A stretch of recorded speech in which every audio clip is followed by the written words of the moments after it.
Bom, para mim, de início, eu quero agradecer a imensa honra, né, de podermos compartilhar grupos, né?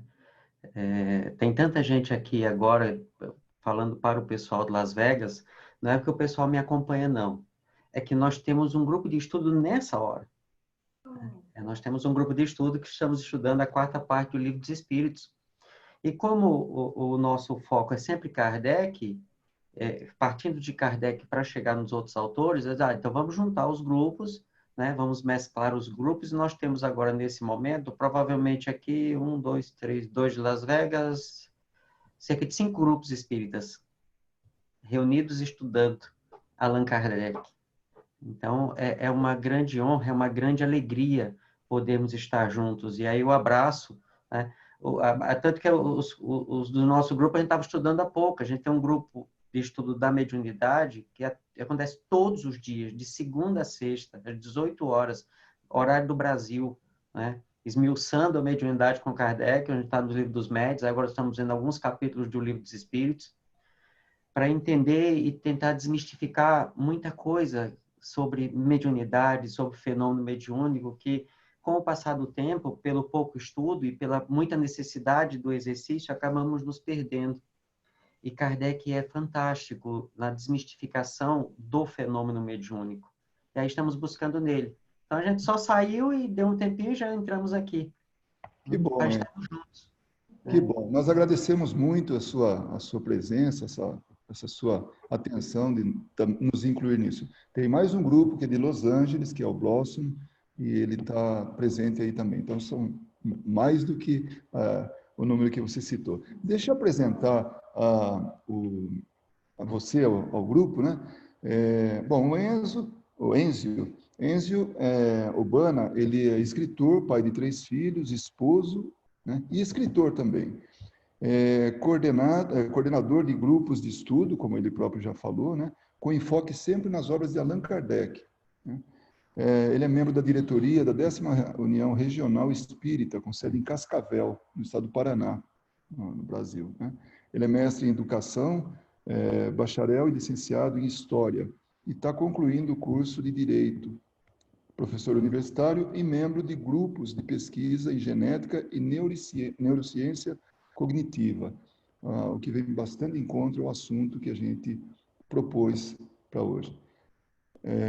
A menos que você fale alguma coisa, Verinha. Não, eu só queria perguntar se as suas aulas, elas estão gravadas para que a gente possa estudar. A gente, Bom, nós nos reunimos pelo Zoom, não é? Igual o grupo de vocês, e eu transmito ao vivo pelo YouTube. sim. Então, quem não consegue acompanhar pelo Zoom, pode acompanhar pelo YouTube, ao vivo, fazendo perguntas ali, e fica lá no meu canal do YouTube. Muito bem. Enzio, mais uma vez, muito obrigado. Obrigado a todos pela participação, por estarem presentes aí, prestigiando esse nosso encontro. As nossas presidentes aí das duas casas estão aí, que é a Carol e a Inês. Você vai conhecer depois, certamente, através da manifestação delas. Muito obrigado, Enzio. Seja bem-vindo. Tudo bem, muito bem. Pessoal, qualquer estudo que nós façamos da obra de Kardec, qualquer tema que nós façamos, se faz necessário entender alguns pontos iniciais. E essa minha primeira parte da fala, ela vai tratar desses pontos iniciais antes de entrarmos efetivamente no tema. É o seguinte, quando nós vamos estudar um fenômeno, né, o que é um fenômeno? Fenômeno é qualquer coisa, vou ser bem genérico, qualquer coisa que aconteça na natureza e produza alterações na própria natureza. Tudo que venha produzir modificações, alterações, interações no meio natural, isso tecnicamente chamamos de fenômenos. Para que haja um fenômeno, são necessárias algumas coisas. Sem isso, não haverá o fenômeno. Primeira das coisas que tem que ter para que o fenômeno aconteça é um agente. Esse agente é ele a causa do fenômeno. Você pode ter um agente imediato, um agente imediato, certo?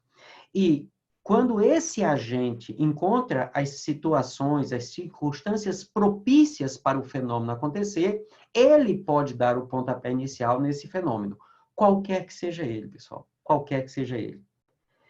Para que o fenômeno, o agente dá o pontapé inicial, ele como causa, né? Para que ele aconteça, há necessidade de que existam circunstâncias propícias para a ocorrência do fenômeno, porque senão ele vai ser só um pontapé inicial e ele não chega sequer a existir, quanto mais a ter um resultado. Se nós pegarmos o exemplo de uma chuva, né? Aquilo que nós chamamos de chuva, nós simplesmente nomeamos no vulgo popular o resultado. A chuva, enquanto fenômeno meteorológico... Ah, vocês sabem o que eu quero falar, né?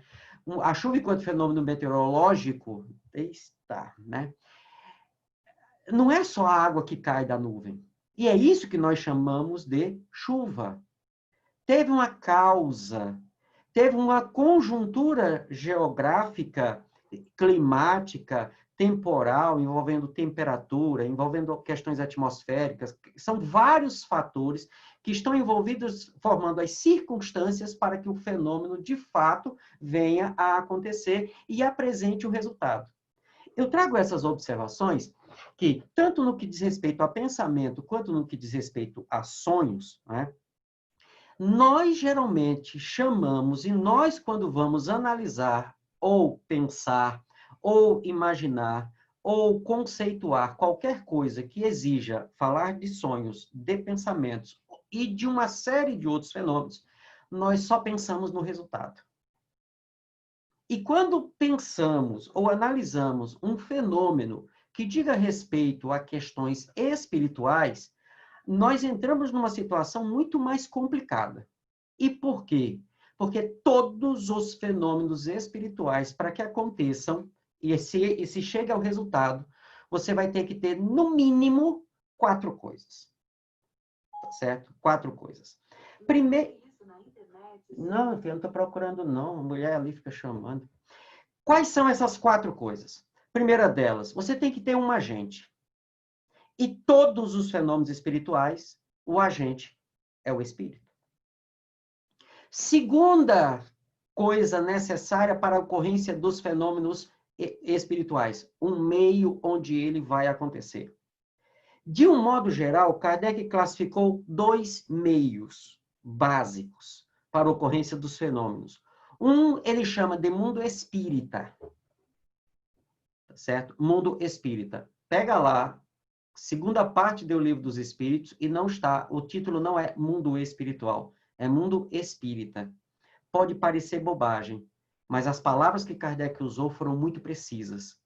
Ele não brigava pelas palavras, porque as palavras eram muito precisas. E não tem uma palavra sequer fora do lugar, uma vírgula sequer fora do lugar na obra kardeciana. E hoje eu agradeço muito ter a Livramento nos acompanhando no estudo, porque ela conhece o francês. Quando temos qualquer dúvida, Livramento, qual o sentido dessa palavra em francês? Não é qual é a tradução, é qual é o sentido. Né? Esses 2 meios, o mundo espírita, é o mundo onde os espíritos vivem naturalmente. É o mundo normal primitivo. O segundo meio onde os fenômenos espirituais vão acontecer é o mundo material. Esse mundo material, Kardec, quando fala de mundo material, ele, dependendo do local, do texto, da época, ele pode estar falando de 2 coisas, e essas 2 coisas, tem hora que ele generaliza como mundo material e tem hora que ele separa. É o que ele chama de mundo físico e o que ele chama de mundo corpóreo. Mundo físico é o mundo material como um todo. Então, quando falamos de prótons, nêutrons, elétrons, células, das menores partículas, as macropartículas, quando falamos do mundo das energias, muito comum hoje no âmbito da física e da química, porque por ser objeto de estudo deles, ele está falando de mundo físico ou mundo material. Mas quando ele faz referência a mundo corpóreo, ele está sendo específico ao mundo em que nós vivemos corporalmente. Então, quando ele fala de um fenômeno do mundo corpóreo, ele está falando de, por exemplo, fenômenos biológicos. Então, eu tenho que ter esse meio. Esse meio pode ser o meio físico, o meio material. Quando ele chama de meio mundo corporal, ele está falando do mundo biológico.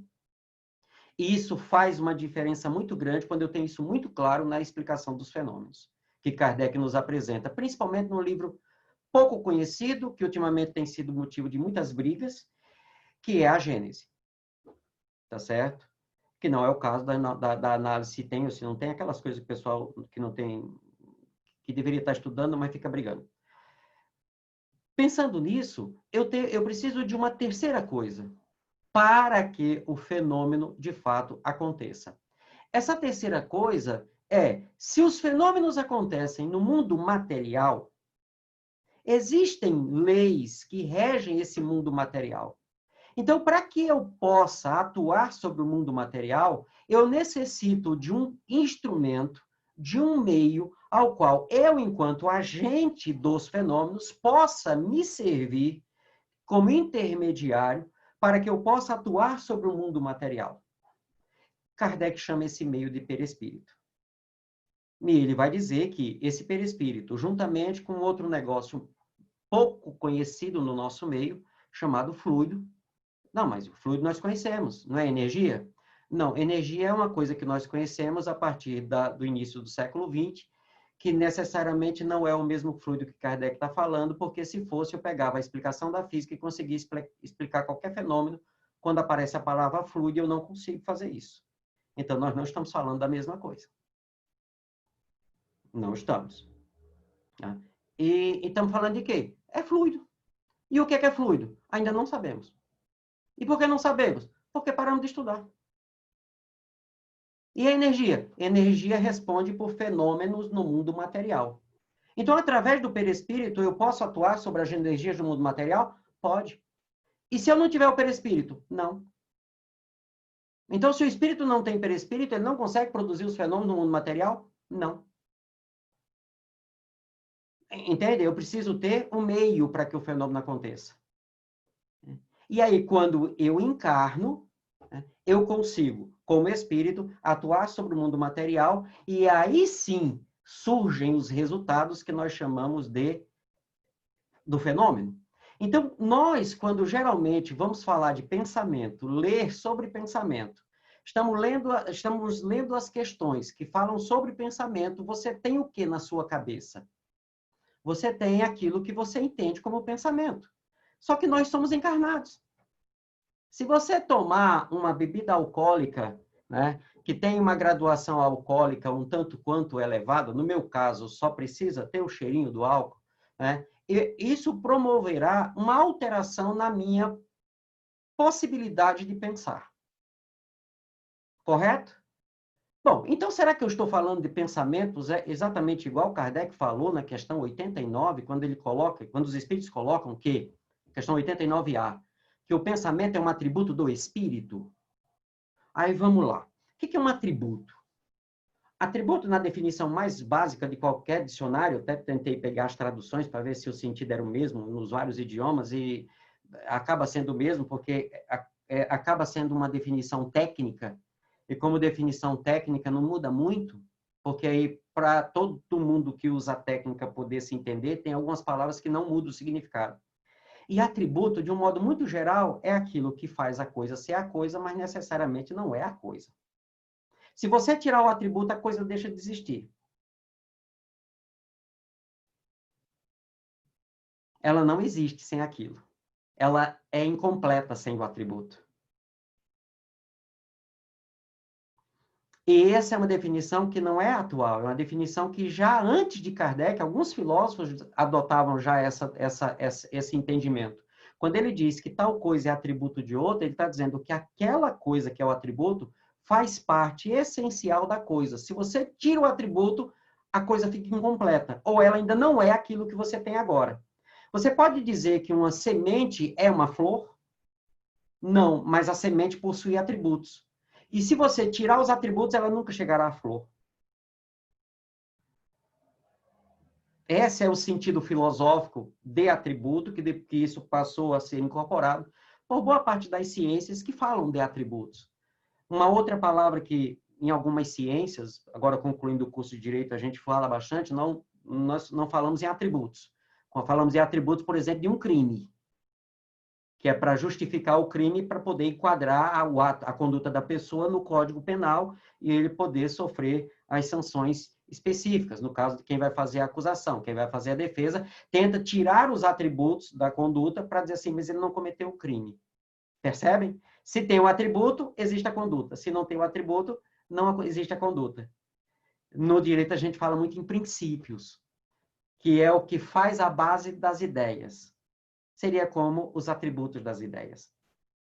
É importante ter essa noção do que seja atributo, porque Kardec vai definir, e durante esse período desse nosso bate-papo, 3 coisas nós vamos falar algumas vezes. Inteligência, pensamento e vontade. Por exemplo, nós confundimos muito pensamento e inteligência. Kardec, os espíritos colocam que inteligência é um atributo. Pensamento é um atributo. Então, são coisas diferentes. No espírito são. E no encarnado? Necessariamente não. Por quê? Porque o instrumento que o encarnado tem para processar o que nós chamamos de inteligência, o que nós chamamos de pensamento, é o mesmo. Um negócio chamado cérebro. Ou melhor, vamos especificar melhor, sistema nervoso. Dentro do corpo de vocês tem alguns órgãos que necessariamente não fazem parte do que nós entendemos como instrumentos de pensamento, porém, eles são mais inteligentes do que seu cérebro. E eu tenho uma médica que está aqui num desses quadradinhos que eu podia perguntar assim, já imaginou se o nosso sistema digestivo fosse burro? Já imaginou se o nosso sistema circulatório não tivesse pelo menos uma base instintiva de funcionamento precisa?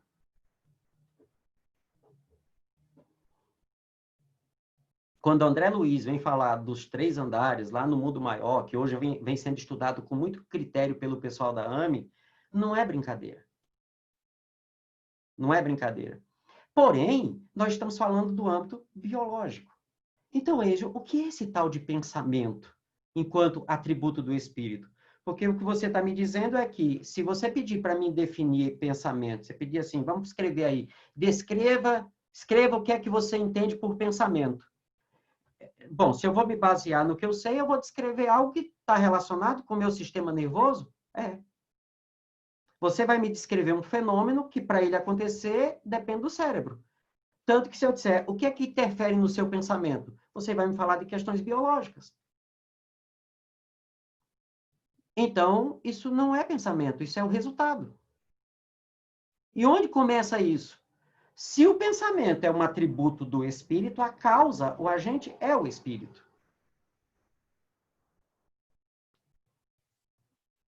E o que é, então, o pensamento? Olha, pessoal, o que é o pensamento no espírito, nós não sabemos. Eu tenho um estudioso, eu gosto muito dele, chamado Cosme Massi. É hoje considerado um dos grandes estudiosos da obra de Kardec. Eu tenho a grata felicidade, sempre que posso, participar de um grupo de estudo ao qual ele coordena. E dificilmente não tem um dia para alguém fazer uma pergunta e ele diz assim, olha, nós não sabemos. Nós não sabemos. E por que nós não sabemos? Porque Kardec, quando ele estruturou as bases da ciência espírita, ele diz, o objeto de estudo da doutrina espírita é o espírito. Ele estabeleceu as bases. Então, ele estabeleceu que um dos atributos do espírito é o pensamento. Outro é a vontade. Outro é a inteligência. Inclusive, vontade, pessoal, está no Livro dos Médiuns, capítulo 7, da 2ª parte, Laboratório do Mundo Invisível. Mais para o finalzinho, vontade, atributo essencial do espírito. E se você analisa essa questão como encarnado, vontade no encarnado, ela pode ser querer, ela pode ser desejo, ela pode ser inconsciente, ela pode ser consciente, ela pode ser insuspeita. Por quê? Porque depende da estrutura orgânica, depende de elementos culturais, depende de necessidades físicas, psicológicas e tantas outras coisas. Isso nós estamos falando de um atributo, de um ser que não é material e que não sofre a influência material, quando, em tese, estaria fora da matéria, estaria desencarnado. O que é isso enquanto atributo, nós ainda não sabemos. Podemos começar a ter algumas ideias. Como? Analisando o fenômeno mediúnico, quando Erasto, lá no capítulo 18 do Livro dos Médiuns, que é o capítulo que fala da influência do médium, quer dizer, a influência mecânica do médium, influência do corpo, quando o médium não tem, por exemplo, as informações necessárias para o espírito produzir a comunicação, como é que isso interfere na comunicação? E ele diz assim que o espírito, para transmitir o pensamento, ele não precisa de palavras. Então, eu gostaria que alguém, nesse momento, pensasse sem palavras. Ou pensasse sem usar uma linguagem que a psicologia possa manipular ou que alguma substância química possa alterar.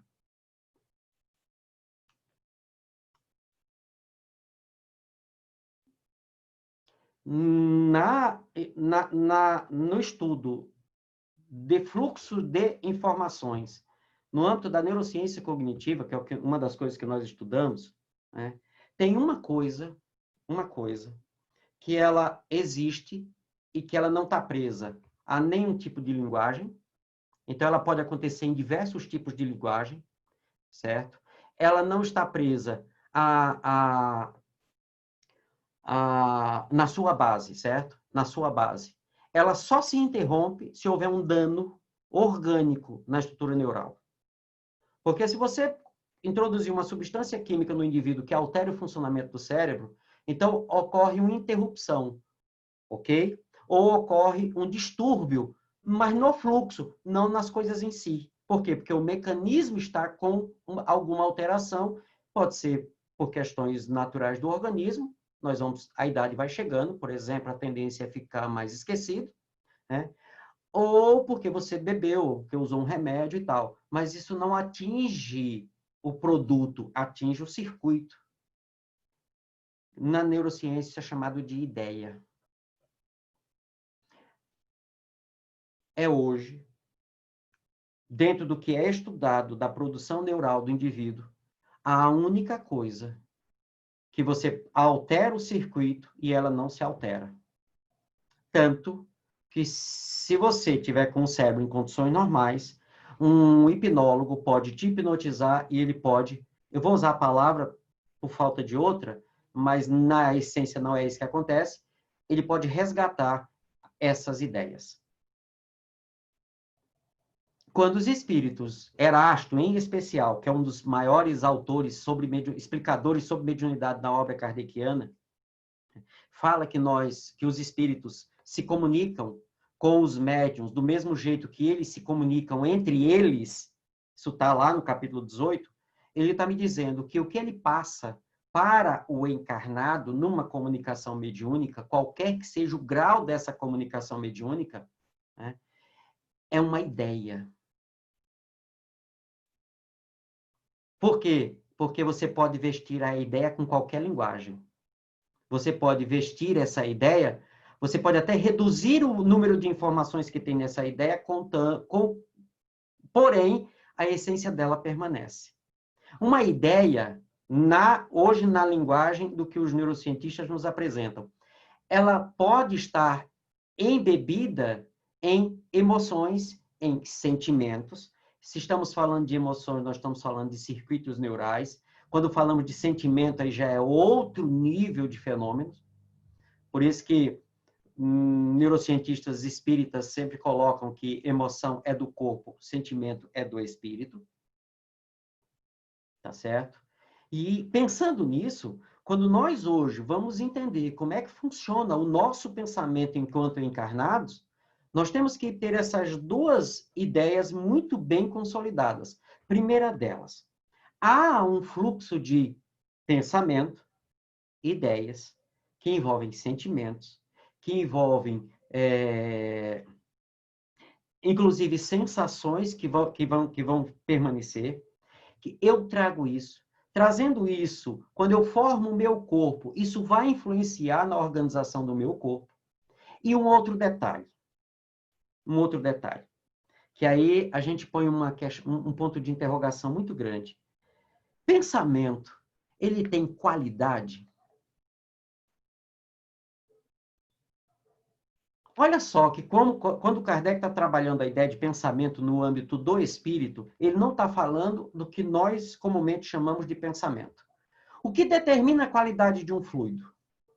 Gênese, item 9. Gênese, capítulo 14, item 9, dos fluidos. O que determina a qualidade de um fluido? A qualidade do pensamento do indivíduo que está atuando sobre os fluidos. E o que determina a qualidade do pensamento? A moral do indivíduo. Então, esse pensamento que Kardec apresenta como atributo do espírito é algo que está vinculado. E aí, podemos fazer um parêntese bem curioso. Kardec usa, para entendimento do que seja pensamento, para o entendimento da discussão de moral, para o entendimento de vontade e algumas outras coisas, a própria definição de alma, Kardec busca, filosoficamente, as mesmas ideias de Descartes. Obviamente, ajustando agora o objeto espírito que Kardec tinha nas suas mãos. Descartes não tinha a ideia de espírito. Tá certo? Ele não tinha essa ideia como Kardec tinha. Descartes não tinha a estrutura de investigação que Kardec tinha. Porém, Kardec mantém os pensamentos filosóficos. E nessa perspectiva, pensamento é moral. Você não consegue dissociar o pensamento do espírito. E eu vou pedir permissão para vocês para ler duas perguntas, onde isso fica muito claro no entendimento de Kardec. Quando ele pergunta na questão 89, quando ele trata da forma e ubiquidade dos espíritos, ele está falando da forma dos espíritos. E o que tem a ver forma com pensamento? Aí ele pergunta, questão 89. Os espíritos gastam algum tempo para percorrer o espaço? Sim, mas com a rapidez do pensamento. Aí Kardec pergunta, 89A. O pensamento não é a própria alma que se transporta? Resposta. Quando o pensamento está em alguma parte, a alma também aí está. Pois é a alma quem pensa. O pensamento é um atributo. É por isso que não tem como dissociar, diz assim, a gente pensa, com essa ideia de pensamento, além do seu pensamento, a gente pensar que pensamento é esse, deixa eu usar uma terminologia técnica, esse extrato neural, resultado de uma operação neurocognitiva do indivíduo. Quer dizer, a gente acha que pensamento é esse fluxo de ideias que está girando na minha cabeça, esse processamento de informações que, por exemplo, vocês estão ouvindo, vocês estão vendo, vocês estão lembrando, vocês estão, alguns, folheando texto, né? Alguns estão imaginando, então estão processando informações futuras. Então, está tendo um fluxo de informações contínuas, que, segundo André Luiz, é o que diferencia a condição humana da condição animal nas estruturas de pensamento em relação ao instinto e inteligência. Isso tem um fundamento em Kardec, mas tem que ser olhado com determinado cuidado, fazer os ajustes corretos, que senão foge um pouquinho. Mas a base está certa. André Luiz não errou, não se equivocou no raciocínio. Se eu olhar para o pensamento dessa forma, e estudando hoje processos obsessivos, os espíritos deixam muito claro que o que de fato encerra um processo obsessivo é a mudança do comportamento do indivíduo, dizendo assim, mude o seu pensamento e você afasta o espírito de você porque ele não te alcança mais, e eu começo a pensar, então eu só preciso mudar o meu comportamento e eu mudo de pensamento. Não são duas coisas distintas. não são coisas... Pensa diferente, muda o comportamento, ou muda o comportamento que pensa diferente. Não é uma coisa só. No estudo da moral, que Kardec adota, buscando, principalmente em Descartes, moral não é uma coisa à parte. Moral você fala à parte quando você desenvolve o estudo sobre ela. Então, você tira ela daqui e olha. Só que não existe moral sem indivíduo. Não, a moral não se expressa sem o pensamento, nem o pensamento se expressa sem a moral.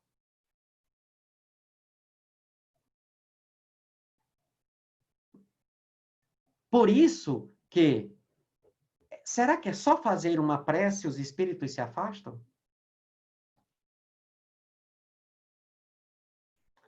Isso só acontece quando o sentimento está envolvido.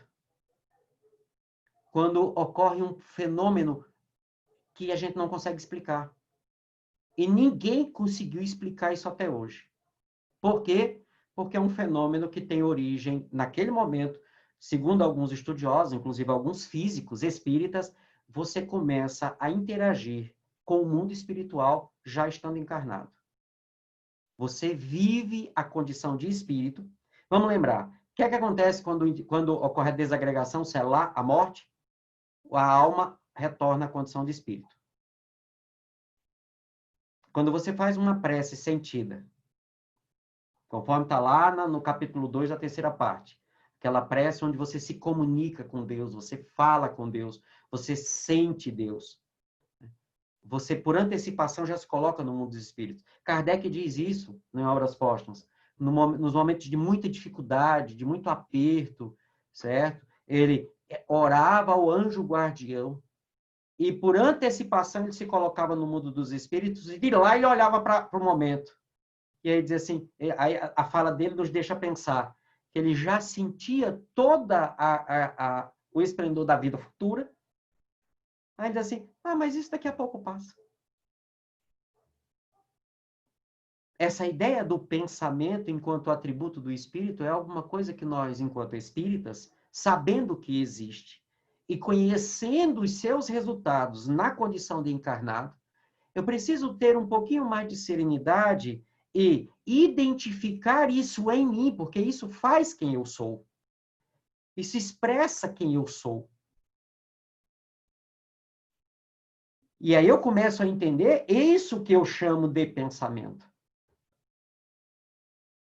Por que é que Paulo vai dizer, e todos nós que nos adentramos pela doutrina espírita, que começamos o nosso processo de transformação moral, né, a chamada, hoje popularmente chamamos de reforma íntima, mas Kardec vai trabalhar com a ideia de transformação moral, que nós, quando iniciamos esse processo, passamos a estudar, passamos a identificar, ouvimos os palestrantes, ouvimos os colegas nos grupos de estudo, ouvimos as histórias dos amigos espirituais que estão equivocados, né, na sua trajetória, e na reunião mediúnica vêm contar as suas histórias e demonstram o equívoco que estão vivendo, e nós paramos para pensar assim, opa, eu estou fazendo a mesma coisa. Né? Quando a gente começa a pensar nisso, é muito comum ter uma certa briga aqui dentro. Parece que tem aquela metáfora do anjinho que puxa você para um lado e do capetinho que puxa você para o outro, né? Aí a gente diz que é o obsessor que está tentando arrastar a gente para um lado, e segundo Kardec realmente é, né? Questão 459, nós conhecemos de Cós Salteado, eles nos dirigem sem que a gente perceba, e todas as questões. Acabamos agora, com o grupo das 18 horas, de estudar esse capítulo, e vivemos rodeados de uma nuvem de testemunhas, como dizem, como está lá no Evangelho. E quem nos acompanha, quem nos guia, quem interage conosco, né? E aí nós ficamos naquela, faço, não faço, faço, não faço. Por que a gente não consegue mudar tão rápido a estrutura de pensamento?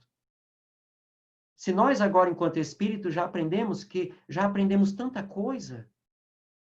Eu tive a grata satisfação de participar daquele dia da fala do Haroldo, né? As outras aqui dos dois grupos eu assisto depois, porque como temos um grupo de estudo no mesmo horário, eu sempre assisto depois, esperando sair no site para assistir. Né?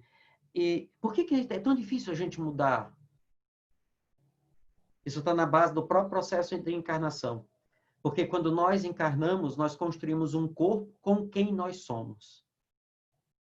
A nossa estrutura neural funciona exatamente como nós somos.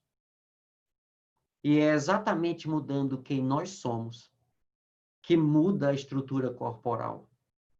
Esse é o grande objetivo da encarnação. Se você analisar questão 132, 133, 33A, estudar 258 para frente da escolha das provas. É nas experiências corporais que nós somos colocados nas lições, e esse pensamento que é o atributo do espírito, enfrentando situações ao qual eu próprio sou o causador, eu sou forçado a mudar na base. E aí, até hoje eu dava um exemplo. Já deve ter acontecido com vocês. Para quem tem mais tempo de doutrina, isso já é mais fácil de ter acontecido. Os mais jovens, não se preocupem. Isso vai acontecer. A pessoa chega para você, do nada, e diz, poxa, você mudou, hein? E aí você para, faz aquele retrospecto na cabeça. Não, mas eu não cortei cabelo, a minha barba está do mesmo jeito, eu estou usando as mesmas roupas, estou fazendo as mesmas coisas, isso em milésimo de segundos. E aí, por que você está dizendo isso? Porque você mudou. E você volta, mas eu não mudei nada, eu continuo a mesma pessoa. E ela te conhece há 30 anos, trabalha com você há 30 anos, e diz que você mudou. Por outro lado, estudando os assuntos, você se propõe a mudanças comportamentais e muda comportamentalmente.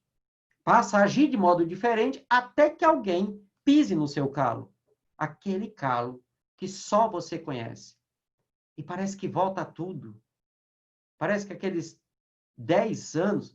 Eu lembro do caso do Pedro Rocha, que André Luiz conta, Sexo e Destino.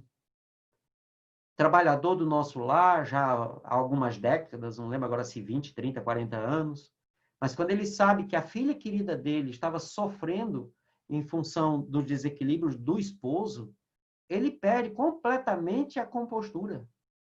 E vem para o mundo espiritual e vai brigar com o cara dentro de um bordel. Mas não houve uma mudança? Não, não houve. A mudança foi exterior. Então, não mudou a essência do pensamento. Não mudou a essência do pensamento. Thaís, agora você me deixou confuso. Eu pensei que eu estava mudando. Tá. Só que você está mudando de fora para dentro. Essa que o seu amigo, que o seu colega de trabalho, às vezes até o mais chato que tem, disse que você mudou e você não percebe, essa é mudança real.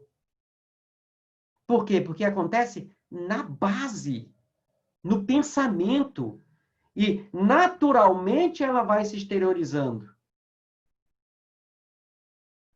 Por isso, pessoal, fazer um estudo na proposta kardeciana, Livro dos Espíritos, tem uns textos da Revista Espírita que depois eu vou sugerir para vocês, para dar uma olhada lá. Vocês vão ver que o que eu estou falando aqui está bem lá, e aí, inclusive, eu estou falando da parte teórica, de alguns funcionamentos, e ele vai analisar isso. Por exemplo, tem um texto no próprio capítulo 14 de A Gênese, lá na segunda parte do texto, que ele vai falar sobre fotografia do pensamento.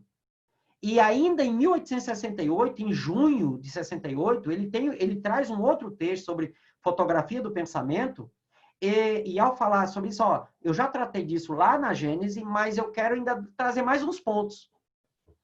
E aí, agora que eu quero abrir para as perguntas, eu vou levantar uma lebre para vocês. Eu já vi muita gente falando assim sobre, lendo o texto de fotografia do pensamento, mas agora, partindo do que nós falamos aqui, você tem um fenômeno. Você tem uma causa desse fenômeno, e o pensamento é um fenômeno. Esse que a gente analisa, esse que está acontecendo agora na cabeça de vocês, é um fenômeno. É o fenômeno pensamento, não é o atributo pensamento. O atributo pensamento causa um fluxo de ideias, gera um fluxo de ideias. Esse fluxo de ideias passa pelo perispírito, chega no corpo físico e se expressa através da sua mente, disso que nós chamamos de mente, chamamos de psique, que quando está meio danificado, você precisa procurar um psicólogo, você precisa procurar um psiquiatra, porque está tendo um probleminha na mecânica, na estrutura neurológica, ou está tendo um probleminha na expressão. E isso é muito importante para quando for na quarta-feira a gente analisar sonhos. É muito importante entender essa estrutura aqui.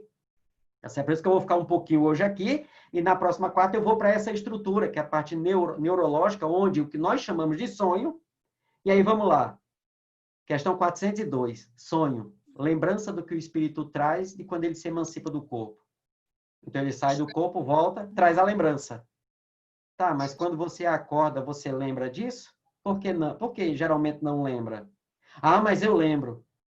Vamos analisar o que acontece depois que ele volta para o corpo, mas isso a gente vai na quarta-feira. E eu vou levantar uma lebre. É possível que o pensamento, enquanto atributo, se materialize, ganhe forma? Pensemos nisso. Tá bom, pessoal? Eu vou parar agora e a ideia era realmente trazer algumas reflexões para a gente começar a pensar. E aí agora eu queria deixar para a gente conversar, trocar algumas ideias, ouvir vocês.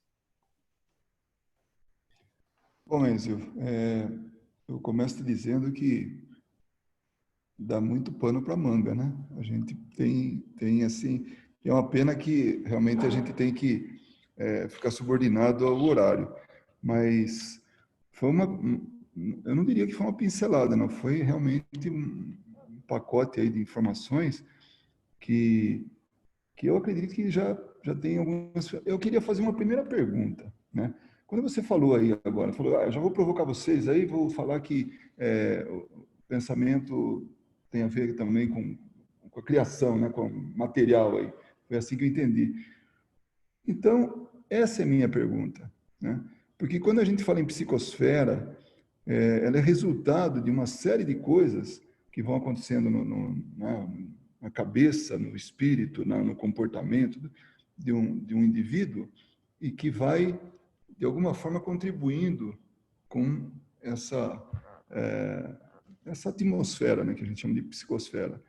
Fala um pouco disso para a gente, sobre realmente o pensamento forma, o resultado material do pensamento. Algumas pessoas podem perguntar, mas o pensamento é material? Então, você poderia falar um pouco a respeito disso? Sim. Quando a gente vai para Kardec, a gente vê que, quando ele está descrevendo o fenômeno, isso é importante. Por que que quem estuda Kardec, quem estuda sério, não briga por palavras? Certo? Por que que a gente não briga por palavras? Porque os espíritos disseram a Kardec, usa a palavra porque você se entenda. Isso quer dizer o quê? O que é isso? Bom, eu vou chamar de telefone celular.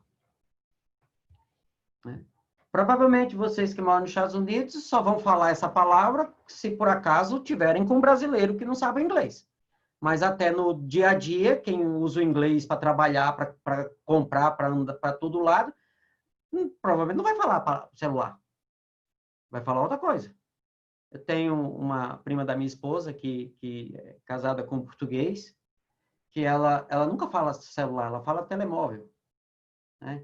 No Japão, o Adalberto vai chamar celular se ele estiver falando comigo, se ele estiver falando com outra pessoa do outro país, ele vai usar a palavra lá.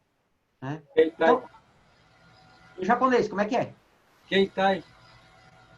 Deixa eu ficar com o celular mesmo, é mais fácil. Né? Então, agora, todo mundo sabe o que é isso aqui? Dependendo da palavra que você vai usar? Pronto, então, esse é o ponto. Por isso que a palavra é secundária. O importante é, você sabe sobre o que você está falando? Então, muitas vezes, quando nós analisamos um fenômeno e chamamos de pensamento, nós estamos falando dos fluidos. Eu vou ler aqui um texto para vocês, que está justamente nesse texto da Revista Espírita, de junho de 1868. É o texto chamado Fotografia do Pensamento. Eu vou ler aqui o que está no Kardecpédia, viu, pessoal? Hoje é o jeito mais fácil que tem. Enzo, Diga. Poderia reduzir essa forma de pensamento material que nós estamos falando, que podem ter muitas palavras, poderia ser o fato dos espíritos, do nosso pensamento, você transferir diretamente um molde de conceito. Você não define a palavra, você define um conceito. Qual é o conceito? É aquilo que você acabou de explicar para a gente. Não dá para incluir como conceito isso? Não dá, pela própria definição da palavra conceito. Né? Pela própria definição da palavra conceito, porque eu tenderia a limitar. O que nós temos que fazer é isso que nós chamamos de pensamento, ok? É um conjunto de situações, de circunstâncias, algumas orgânicas, algumas energéticas, porque estamos falando do mundo das chamadas energias, algumas perispirituais, porém, a causa é o espírito. Kardec se preocupou em dizer isso. A causa disso que você chama pensamento é o espírito. Por quê? Porque no espírito é um atributo. E ele diz assim, sobre fotografia do pensamento. Os espíritos agem sobre os fluidos espirituais. Então, nós, enquanto espíritos, agimos sobre os fluidos espirituais. Nós, enquanto encarnados, agimos sobre os fluidos materiais. São a mesma coisa? Não. São feitos da mesma coisa? Sim. Tudo é feito de fluido cósmico universal. O que é fluido cósmico universal? Não fazemos a mínima ideia. Eu gosto dessa resposta do cósmico, quando o pessoal sempre chega lá, cósmico, fluido cósmico. A gente fala, nós não sabemos o que é. Sabemos que é a origem de tudo que existe que não seja o espírito. Agora, como é lá na fonte, não fazemos a mínima ideia. Já sabemos até o bóson de Higgs. Isso nós sabemos. Matematicamente falando, já está chegando bem longe. Mas, com comprovação, só sabemos até o bóson de Higgs. E os espirituais? A gente não chegou, a gente deu 2 passos nos fluidos materiais que a gente tem os equipamentos para averiguar, e o do espírito a gente não tem nem mínima ideia. Sabemos que eles estão lá, porque percebemos os efeitos. Mas vamos lá, ele diz assim, os espíritos agem sobre os fluidos espirituais, não os manipulando como os homens manipulam os gases, mas com auxílio do pensamento e da vontade. Mas ele está falando do pensamento, essa elaboração neuroeletrobioquímica do cérebro, do sistema nervoso? Não. Ele está falando de algo que o espírito tem e que o espírito usa como se fossem as nossas mãos. Nós manipulamos os gases usando as mãos. O espírito manipula o fluido usando o pensamento e vontade. O pensamento e a vontade são para os espíritos o que a mão é para o homem. Por quê? Porque espírito não tem órgãos.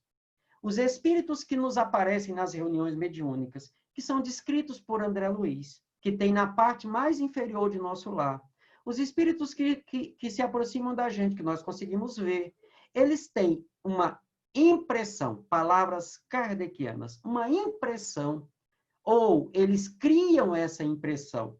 Se eles têm a impressão, são inferiores. Se eles criam a impressão, é porque nós somos inferiores. Essa é a diferença. O espírito superior, que é o coordenador das atividades das 2 casas, né? É um espírito que ele cria a impressão, porque se ele não criar a impressão, ele só vai passar a ideia para a gente e nós vamos ficar meio no vazio. Então, o vidente precisa ter um referencial. Aí, o espírito cria a impressão, que é a ideia que a gente tem. Né? Pelo pensamento, eles imprimem a esses fluidos tal ou qual direção. Aglomeram-nos, combinam-nos e os dispersam. Espera aí. Através do pensamento, o espírito movimenta fluidos. Aglomerar, ele está dizendo o quê?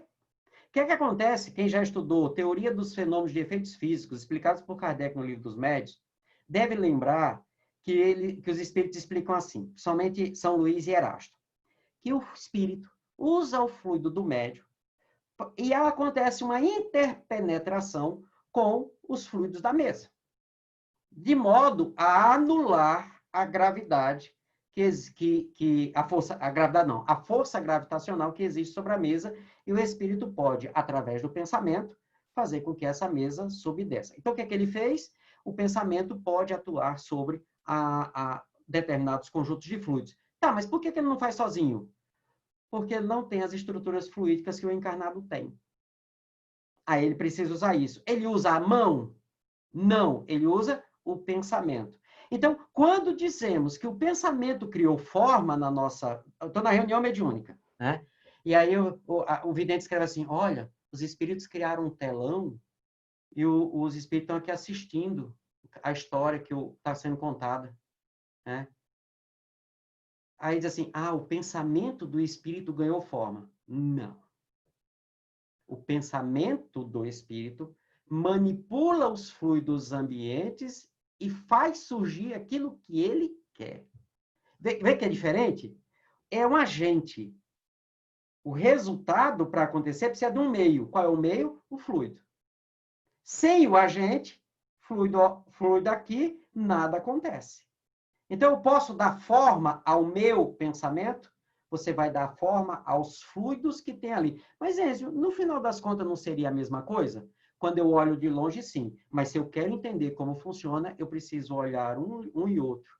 Porque aí, se são a mesma coisa, certo? O que eu atuar sobre um, responde no outro. E aqui eu tenho pensamento, atributo do espírito, aqui eu tenho fluidos.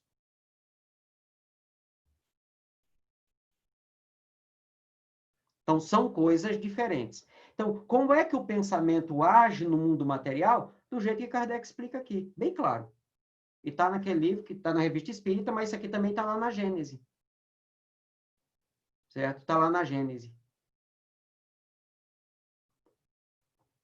Por que é importante eu saber disso? Porque agora eu sei que eu, enquanto agente, sou o causador de tudo que é criado à minha volta, a chamada psicosfera. Por isso, e aí tem um outro texto, deixa eu pegar aqui, vai ficar bem fácil. Está aqui. O texto que fala sobre comunhão de pensamentos. Está também no Evangelho segundo o Espiritismo. Ele colocou na Revista Espírita em dezembro de 64, mas tem no Evangelho segundo o Espiritismo, no capítulo sobre a prece, se eu não estou enganado. É dos últimos capítulos. Ele diz assim, falando sobre comunhão de pensamentos. Ele fala que a comunhão de pensamento é um princípio. Então, se é um princípio, vamos lembrar, Kardec era de uma família de juristas. E ele mantinha esse linguajar muito constante nas suas falas. Vocês já perceberam que ele fala de alguns atributos da divindade, mas ele geralmente trabalha com princípios?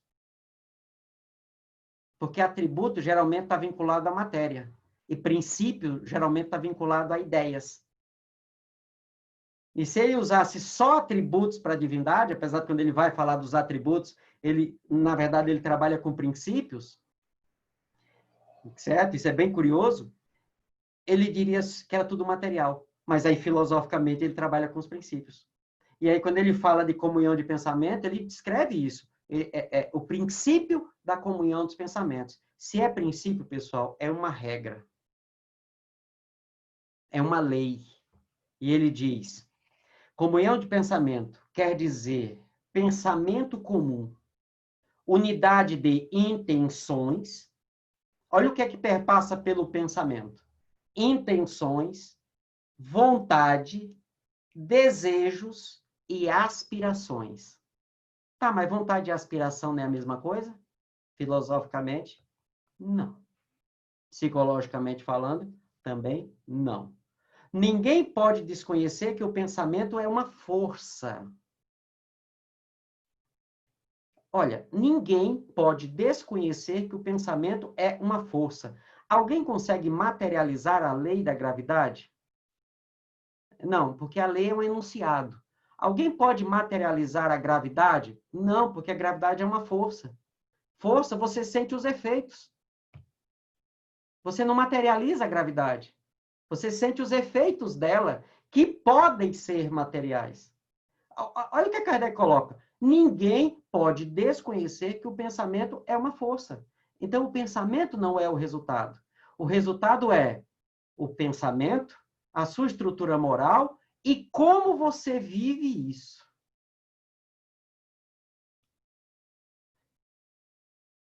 Qual é a pior coisa que um espírito pode fazer enquanto encarnado? Qual é a coisa que, se o encarnado fizer, trará as maiores dores para o espírito encarnado? É teimar ou se rebelar contra a ordem divina que o impõe ao progresso. Questão 132, 133, 133A do Livro dos Espíritos. Por quê? Porque nós somos colocados na encarnação para progredir. Se você não progride, você, e aí, por teimosia ou rebeldia, lê lá o texto de Lázaro, Evangelho segundo o Espiritismo, Obediência e Resignação, capítulo 10, Bem-aventurados misericordiosos, obediência e resignação. Isso gera uma dor moral tremenda. Consequência mais direta. Hoje no nosso tempo, né? Vazio existencial. Aí eu sugiro estudar a obra de uma mocinha que escreveu uma série de livros assim, que nos ajuda a entender o processo de autoconhecimento com fundamento na psicologia atual. Uma mocinha chamada Joana de Ângeles. Mas quem não gostar dela, então estuda Kardec mesmo, porque tá lá, tá tudo explicadinho. Mas a Joana, ela traz para a psicologia atual, aí fica bem claro para quem esqueceu princípios espirituais e está focado só na ciência.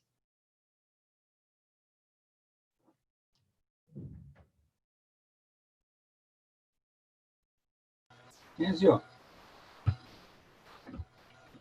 você lembra das 1000 coisas que a gente comentou há semanas atrás? É a manipulação das 1000 coisas. A tabela periódica tem 119 coisas. No plano espiritual, que a gente saiba, tem 368 coisas, passando para 370. Nos planos mais altos, que aí são nível da Terra, né, nível de esferas, né, crosta, umbral, ciência e tal, tem mais coisas aí, são 1000 coisas. É manipulação pelo pensamento e pela vontade. Pelo pensamento e pela vontade. Usando um atributo que é anterior a eles, né, dentro do processo evolutivo, que é o atributo da inteligência. Então, são todos atributos. O curioso, quando você começa a analisar isso, e você conversa, por exemplo, com biólogos, e biólogos que conhecem o espiritismo, eles começam a dizer que os atributos que vão surgindo a partir do processo evolutivo, eles não são um atributo, não é mais um braço. Ele é como se fosse um atributo, é como se ele se agregasse ao atributo primordial. Então, é mais um dentro daquele, sabe? É algo a mais funcionando. Exemplo, o seu cachorrinho, o seu gatinho tem livre-arbítrio? Não. Nós temos. Quando foi que nós ganhamos o livre-arbítrio? Quando atingimos a condição de encarnar como humanos. Na questão 804, os espíritos dizem que o livre-arbítrio é a vontade. A vontade é um atributo essencial do espírito. Então, o livre-arbítrio é um atributo que é uma forma de expressão do atributo vontade. Enzio, no livro Pensamento e Vida, ele, quando trata, o capítulo 2, trata da vontade, né? E aí, mais para frente, para falar da vontade, claro que ele se baseia tudo no pensamento. E aí fala, a vontade é a gerência esclarecida e vigilante, governando todos os setores da ação mental. A divina providência concedeu-a, por auréola luminosa, a razão, depois da laboriosa e multimilenária viagem do ser pelas províncias obscuras do instinto. Bom, só aí já daria para fazer mais um comentário.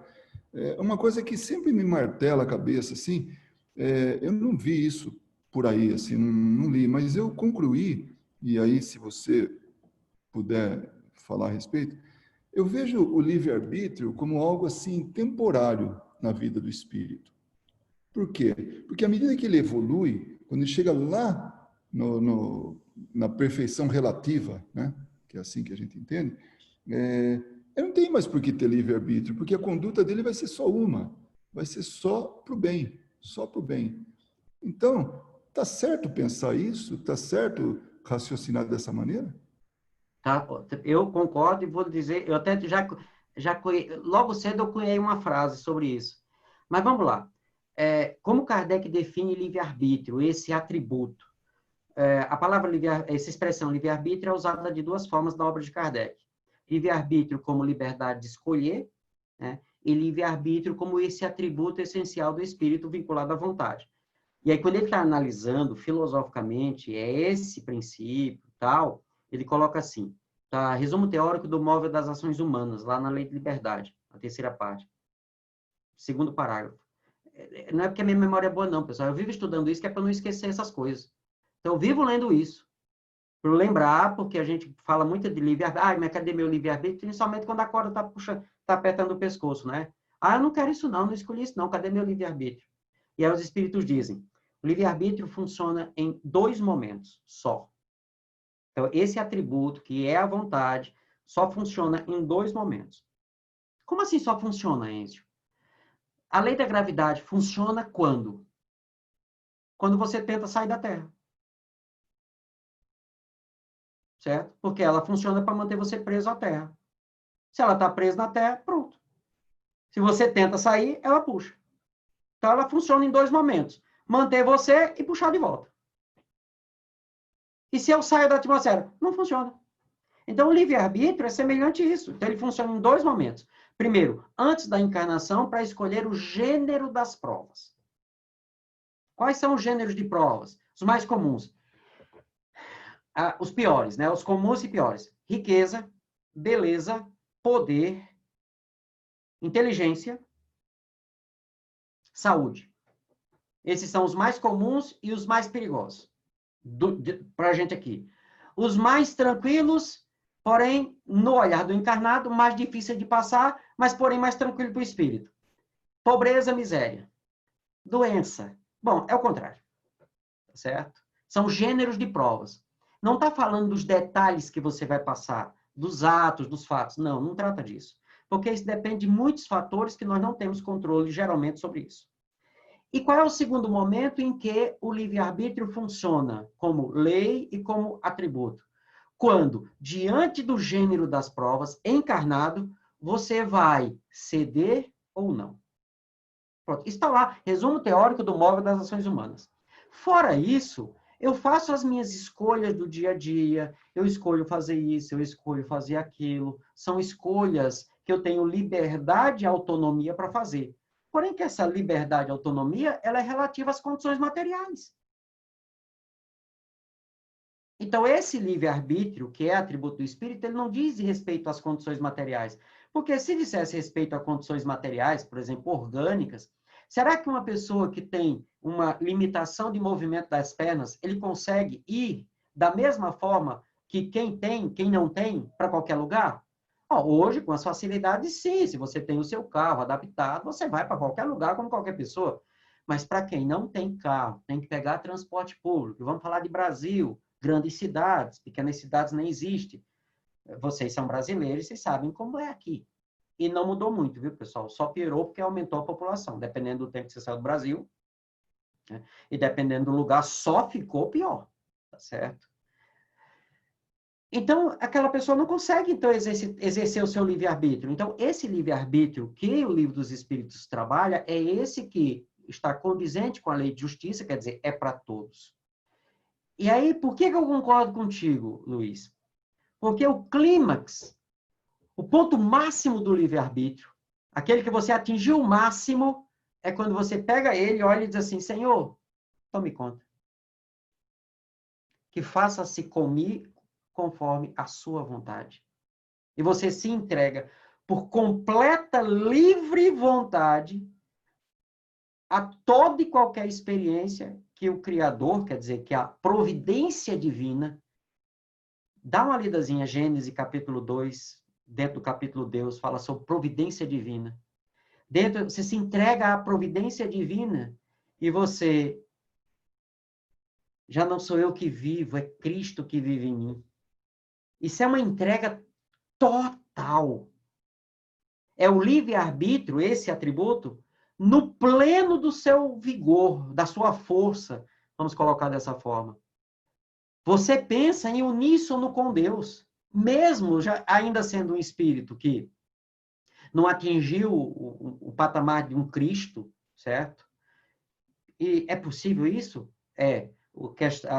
Já no Livro dos Espíritos, questão 10 e 11, e mais algumas outras, e esse capítulo 2 da Gênese, Kardec diz isso. À medida que nós vamos entendendo o que nos acontece, se você já olha para a sua vida, que você diz assim, olha, não é bem o que eu queria, mas, Senhor, me dá força para vencer, que eu sei que isso aqui é para o meu bem, eu ainda não entendo. Olha, você já está vendo Deus agindo. Mesmo sem ainda ter a ideia real de como ele é, que a gente nem sabe, não tem como pensar. Porque qualquer coisa que eu pense é material. O meu cérebro, enquanto eu estou encarnado, o cérebro determina esse funcionamento. O pensamento parte de mim, que sou espírito, mas quando chega no corpo, o meu cérebro vai manipular essas informações e vai me deixar um resultado que vai depender do que eu fiz do meu corpo, de como eu fiz ele. Isso, quando for quarta-feira que a gente falar sobre sonhos, isso fica bem mais claro. Certo? Então, eu concordo. A sua observação é precisa. Né? Por isso que nós estamos, enquanto sociedade humana, lutando pela nossa liberdade. O que acontece é que todo mundo, quando conquista a liberdade, se dá conta que não é livre. E o que vai acontecer como consequência? O que está acontecendo com a gente. Que muitos de nós já alcançou a liberdade, já faz o que quer, já faz o que gosta, obviamente respeitando as leis de cada país em que vive, no caso dos Estados Unidos, de cada estado, né? Você respeita as regras sociais, óbvio, porém você está ali dentro da sua vontade. E como espírita a gente começou a entender que não éramos felizes. E aí quando você vai entendendo todo esse processo, você vai se libertando. Eu sempre repito os nossos estudos, à medida que a gente vai lendo Kardec, vai fazendo assim, sabe? Eu disse, pessoal, nós estamos nos libertando. É o que Jesus disse. Conhece a verdade e você se liberta. Perfeito. A Inês tem uma pergunta para você, um comentário. Oi, Enzio, tudo bom? Tudo bom? Muito obrigada por estar aqui. Lindo essa sua explicação aí sobre o livre-arbítrio. E não é bem uma pergunta, eu queria saber se você tem como falar um pouquinho, como botar em prática, como tirar o melhor proveito do pensamento. Assim, eu sei que estuda e tudo mais, mas você tem alguma dica, ou você pode falar um pouquinho mais, igual você falou, a gente tem o espiritual que chega aqui, aí tem o cérebro, também tem, igual você falou, a sociedade, cada um vivendo em países diferentes, lugares diferentes, e a sociedade, queira ou não queira, meio que imprime o pensamento, né, da massa no nosso próprio pensamento. Então, assim, como tirar o melhor proveito para que a gente possa chegar a esse ponto de que você acabou de explicar, de poder usar o livre-arbítrio, também você sabe o que eu quero dizer, a palavra está complicada, para fazer a nossa vontade, a vontade do Cristo, que é para isso que a gente existe, né, para chegar a um dia fazer o que ele veio aqui e fez. Só queria saber se você tem algumas palavras a esse respeito. E não são minhas, são de Kardec. São palavras de Kardec. Eu procuro ter muito cuidado com isso, sabe? Sempre deixo muito claro. Quando é o meu entendimento, eu falo, o meu ponto de vista é esse, e vocês só escutam, que é uma opinião como qualquer outra, mas quando Kardec fala, a gente olha com mais atenção. Tem duas coisas que a gente tem que observar, as duas em conjuntos, mas podem ser explicadas em separado. A primeira delas é, quando Kardec fala o que caracteriza a felicidade dos bons espíritos, em algumas questões, tem uma que ele trata especificamente disso, mas a felicidade dos bons espíritos quando eles saem da Terra, quando eles terminam a encarnação. Né? O que seria um resultado positivo, né? A parábola dos talentos, aquele servidor que recebeu 5 e devolveu 10 para um espírito. Aí, os espíritos nos dão duas respostas. Né? Uma no âmbito material, uma no âmbito espiritual.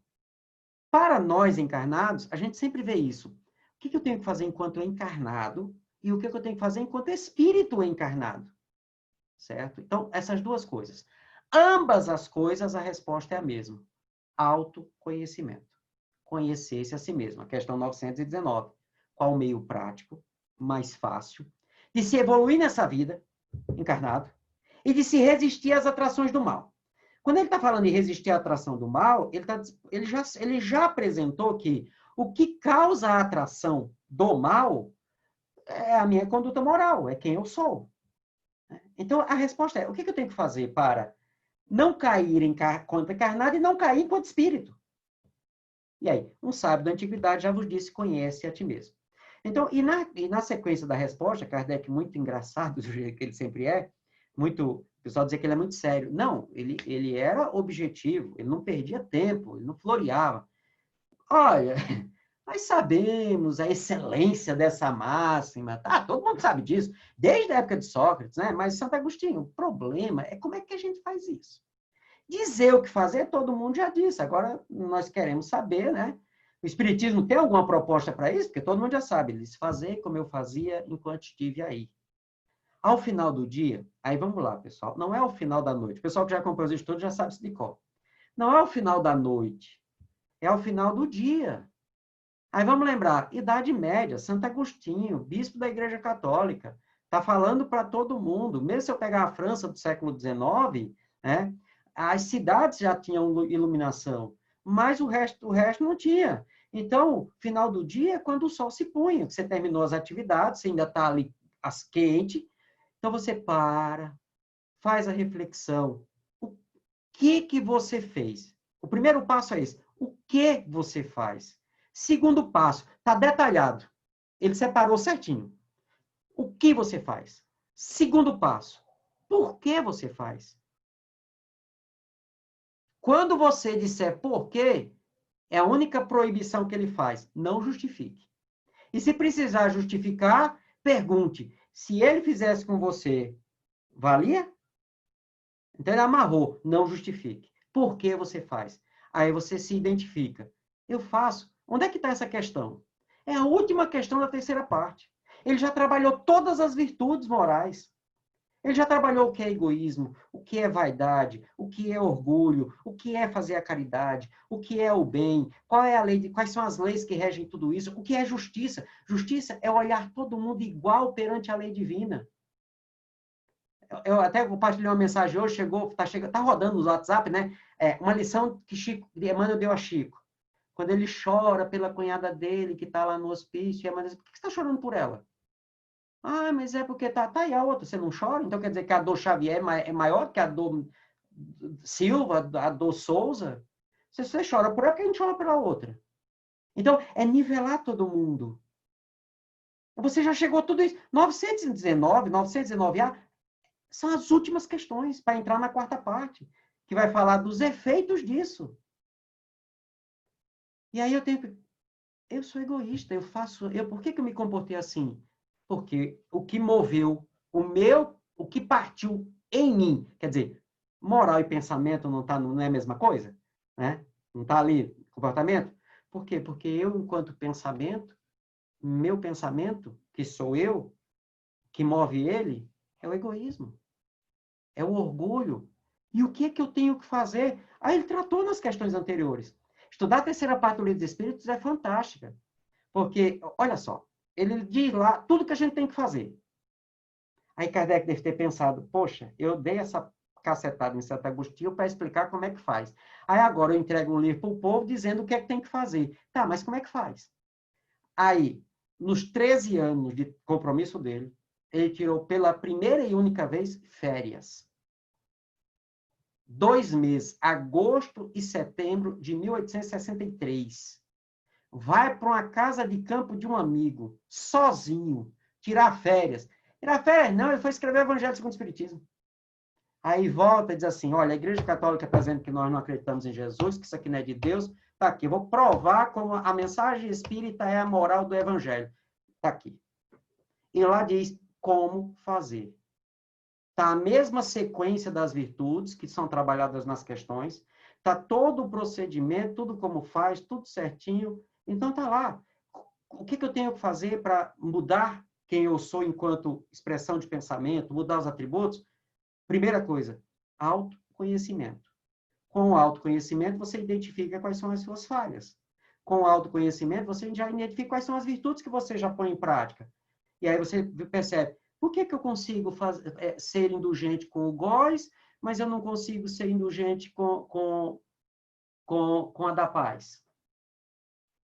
Tá, então indulgente você já sabe que tem, indulgência você já sabe que tem, você já sabe como fazer, por que não com a da paz e sim com o góis?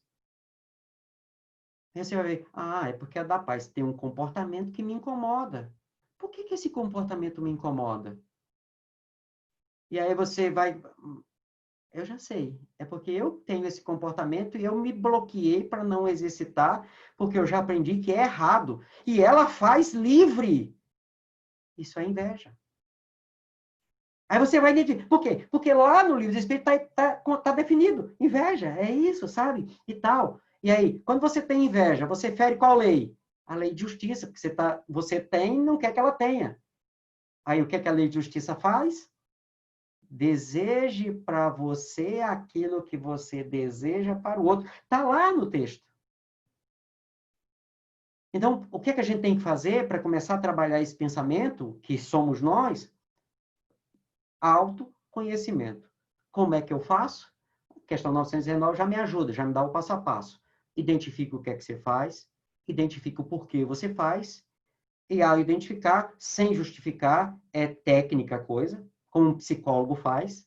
Você vai no psicólogo, ele faz uma psicoterapeuta, ele identifica qual é o trauma, ele prescreve uma psicoterapia, e vai aplicando essa psicoterapia, e eu não sei se tem algum psicólogo de formação aqui, qual é o primeiro passo para o sucesso da psicoterapia? Reconhecimento. Depois, aceitação. Terceira, submissão consciente ao tratamento. Redondinho. Redondinho. A Suelen ou o Tiago, que eles são um casal, né? Tem uma pergunta. Deixa eu achar a Suelen e o Tiago aqui. Estou aqui. Tá ali. Oi, Enzo, tudo bem? Boa noite a todos, né? Dessa vez sou eu a pergunta.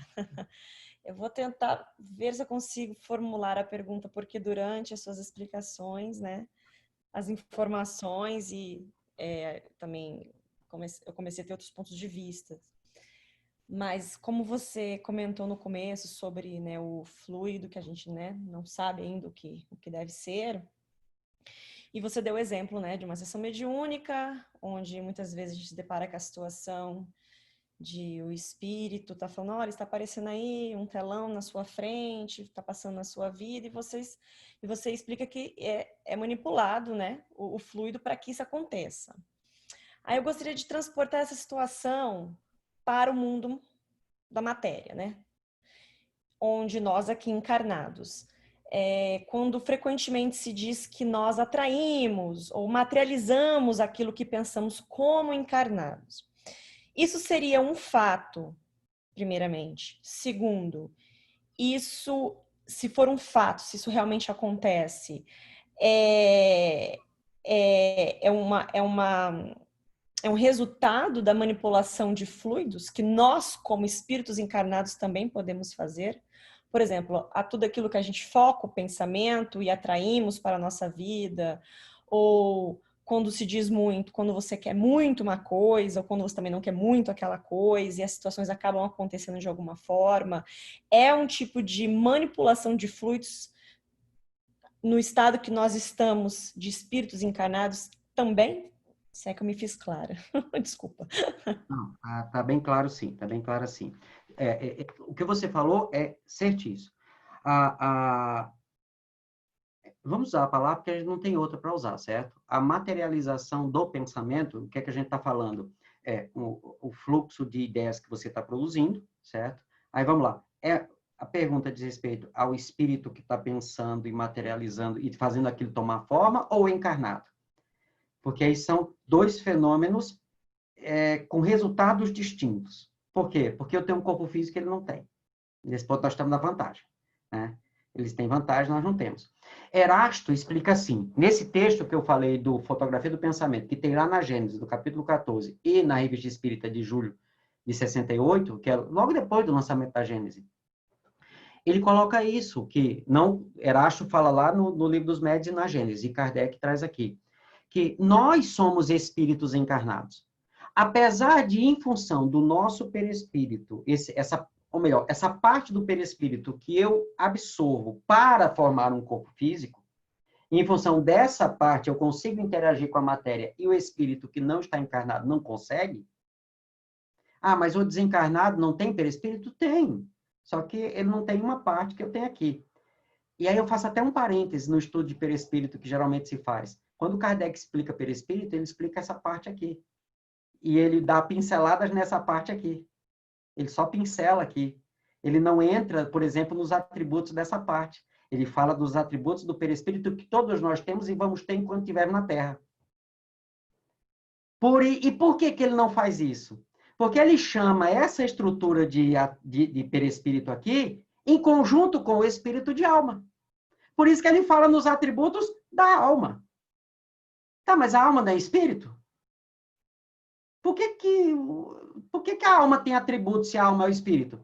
Só que a alma é um espírito que está vinculado a um perispírito e a um corpo físico que ele vai perder quando ele voltar para a condição do mundo espiritual. Por que o cara morre, chega no mundo espiritual e diz, eu sinto dor? Se o espírito não tem sensação de dor. Porque ele mantém a ideia da encarnação, então ele se mantém preso a essa estrutura perispiritual, que, por vinculação com o corpo físico, pode, por impressão, e isso não é ficcional, pessoal. Quem trabalha com reunião mediúnica sabe, o espírito está sentindo dor, e se você acha que não está sentindo dor, eu vou pedir para o pessoal das reuniões mediúnicas, faz uma vinculaçãozinha para um cara que não acredita, para ele ver quais são as dores que o espírito está dizendo que está sentindo, e você vê que ele está sentindo mesmo, porque quem é médium sente. Então, como é que eu, sendo médium, sinto a dor de um espírito que o espírito não sente dor? Como é que se explica isso? Kardec não entrou, ele não chamou isso de perispírito, ele chamou isso de alma. É por isso que tem uma briga entre o pessoal que só lê Kardec com o pessoal que lê André Luiz. Porque André Luiz detalha isso aqui. E Kardec detalha isso aqui. Lembra que eu falei das palavras? Kardec chama de alma e apresenta os atributos. André Luiz chama de perispírito e apresenta os atributos. Aí diz assim, não, perispírito não é isso. Perispírito é isso aqui. Aí eu olho assim e digo, tá, mas não estou entendendo por que vocês estão brigando. Porque se eu apresentar um fenômeno, você não explica isso. E se apresentar um fenômeno, você não explica isso. E aí, como é que faz? Por isso que quem não conhece Kardec diz que os espíritas são loucos. Espírito encarnado, né, Enzo? Exatamente. Né? E aí, nessa condição aqui, Erasto e Kardec deixam muito claro. O que você pensa ganha na manipulação fluídica que está à sua volta, pode ganhar forma, pode se tornar palpável, pode, inclusive, ter aparentes propriedades da matéria. Aí eu vou te sugerir que você lê com bastante calma, capítulo 7, Laboratório do Mundo Invisível, lá do Livro dos Médiuns, na segunda parte. Que aí ele pergunta, tá, aquela caixa de rapé, no caso do homem da caixa de rapé, se aquele se tornou material. Se eu, encarnado, chegar e pegar o rapé e coisar, eu posso espirrar? O espírito diz assim, pode, mas é uma impressão. Porque não existe rapé. É uma manipulação fluídica. Rapé é um negócio, isso aqui é uma caneta. O que é que os espíritos explicam? Então, um espírito pode chegar aqui, manipular fluido e fazer uma caneta igual a essa. Assim, é fluido manipulado com impressão de caneta. Não a caneta, porque a caneta é no mundo material. Então, pelo pensamento, eu posso manipular os fluidos à minha volta e esses fluidos podem se tornar, inclusive, como o Kardec chamava, tangíveis. É por isso que Kardec pergunta, os espíritos podem ver o que pensamos? Os que estão do seu nível para cima, sim. Do seu nível para baixo, não. Por quê? Aí eu vou pedir emprestado uma expressão da física, porque nós não temos outra, mas Kardec faz isso sem nenhum problema, porque está na mesma frequência vibratória do pensamento. Então, quem está na mesma frequência do pensamento consegue captar as suas ideias. Então, essa seria a lógica do funcionamento. E é por isso que ele nem sempre vai conseguir traduzir o que você está pensando no cérebro, mas ele consegue captar as suas ideias que você está exprimindo enquanto espírito.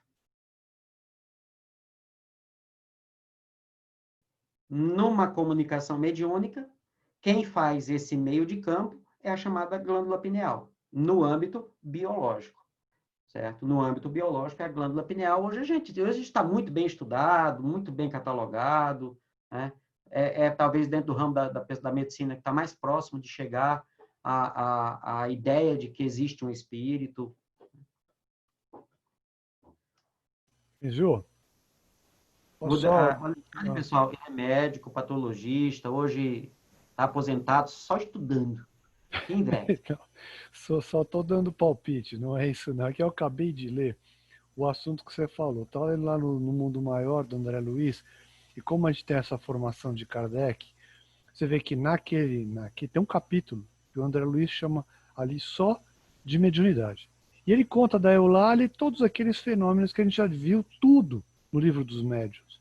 Então, para quem leu Kardec no Livro dos Médiuns, você vê, nossa, o André Luiz descreveu com um nível de detalhamento as dificuldades da Eulália para poder acertar a frequência de vibração, para poder rolar aquela sessão mediúnica com o caldeiraro, bonitinho e tal, e deu tudo certo. Então, você lê aquilo ali, você tem o conceito perfeito do Kardec, só que você tem que ter lido Kardec antes para você entender aquilo ali, né? Senão, se você não leu o Kardec, você vai ficar perdido naquilo lá. Porque ele viaja na maionese, né? Então é uma coisa assim incrível. Então, só para acrescentar isso daí, que eu acho uma coincidência, eu estava lendo esse negócio e bateu certinho o que vocês estão falando, com a Suélia e todo mundo. Obrigado. Enzio, a gente... Só eu aqui tinha mais umas 3 perguntas, mas a gente vai ter que respeitar o horário, né? E então, nós vamos pedir agora para a Carolina dar as palavras finais e encerrar a reunião. Mas eu gostaria de mais uma vez agradecer você por essa gentileza, por toda essa atenção aí que você teve para com a gente e pelo que a gente pôde usufruir do seu conhecimento. Muito obrigado. Eu que agradeço. Obrigada. Eu estava aqui ouvindo esse assunto, eu posso ficar horas aqui ouvindo, que é tudo que envolve pensamento, autoconhecimento. Eu acho que realmente nos faz crescer, né? Analisar a nossa conduta todos os dias e falar, tudo vai partir de mim, né? Da minha vontade. E nós também estudamos o livro Pensamento e Vida, uma vez por mês, um capítulo, e esse livro, desde o primeiro a cada parte, é um seminário que pode ser dado, né? De Emmanuel, que Carol, questões. só um adendo. Boa parte dos que estão aqui, nós estamos agora já no capítulo 20 do Pensamento e Vida, todas as terças-feiras. Todas as terças-feiras. Tirando os romances de Emmanuel, que não tem como nomear aquelas obras, na minha opinião, é a obra mais importante dele. Não, é uma obra fantástica. A gente estuda um capítulo por mês, a gente intercala, né?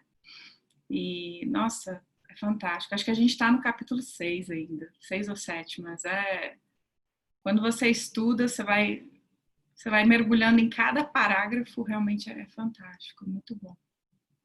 E em nome, assim, das 2 casas aqui, eu quero te agradecer todo mundo, né, que veio, pessoal de vários lugares, fusos horários diferentes, né, a gente tenta, a gente sabe que o fuso não nos favorece tanto, mas é uma alegria muito grande, assim, faz parte da nossa rotina já.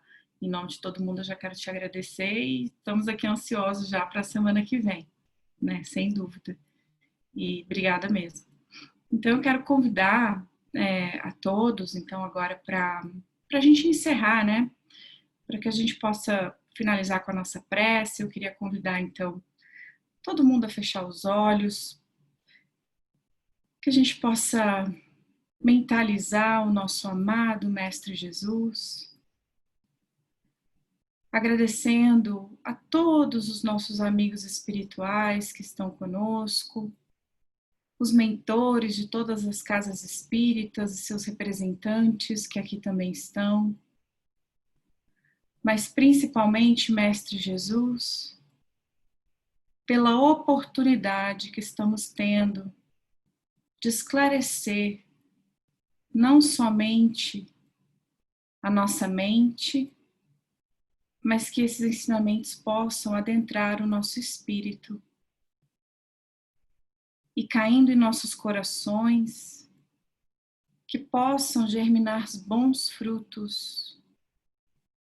Ó querido Mestre, nós sabemos que hoje são tantos os irmãos que estão ao nosso lado, próximos, conhecidos, que seguem com suas mentes agitadas, confusas, inquietas. E podemos dizer também, Mestre querido, que isso está acontecendo em todos os cantos do globo. Mas a tua sabedoria infinita, que governa o nosso planeta, saberá nos apresentar as oportunidades e os caminhos. E por isso rogamos a Ti, Jesus, que os nossos olhos e os nossos ouvidos estejam atentos, para que essas oportunidades não passem despercebidas. São tantas, mestres, as chances que temos de crescer e evoluir, seja através do trabalho, seja através do estudo, mas principalmente com análise de nós mesmos, porque tudo virá da nossa vontade.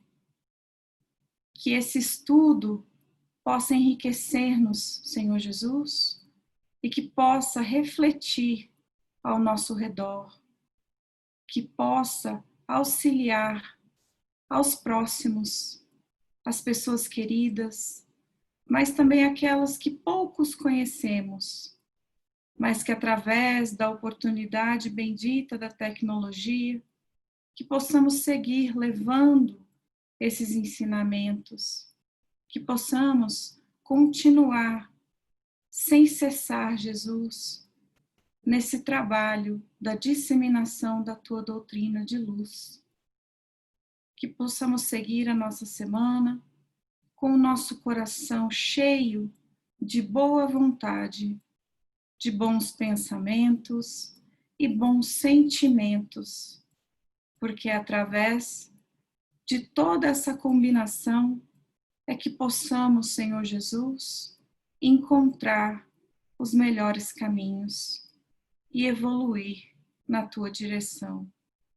Obrigada, querido Mestre, por toda a oportunidade, pela tua benevolência, paciência conosco. Que possamos seguir a nossa semana até o nosso próximo reencontro para mais esclarecimentos e que não perdemos de vista a luz do teu Evangelho, porque é o caminho seguro, é o nosso porto que devemos ancorar. E que assim seja, Mestre, graças a Deus.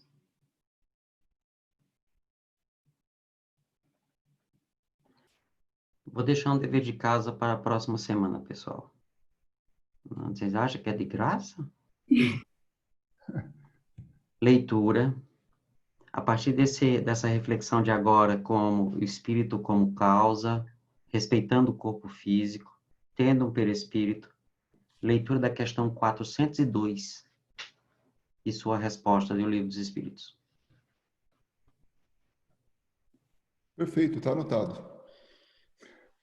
Enzo, mais uma vez, muito obrigado, hein? Obrigado a todos. Jesus abençoe. Beijo, um beijo. Obrigada a todos. Obrigada. Tchau, tchau.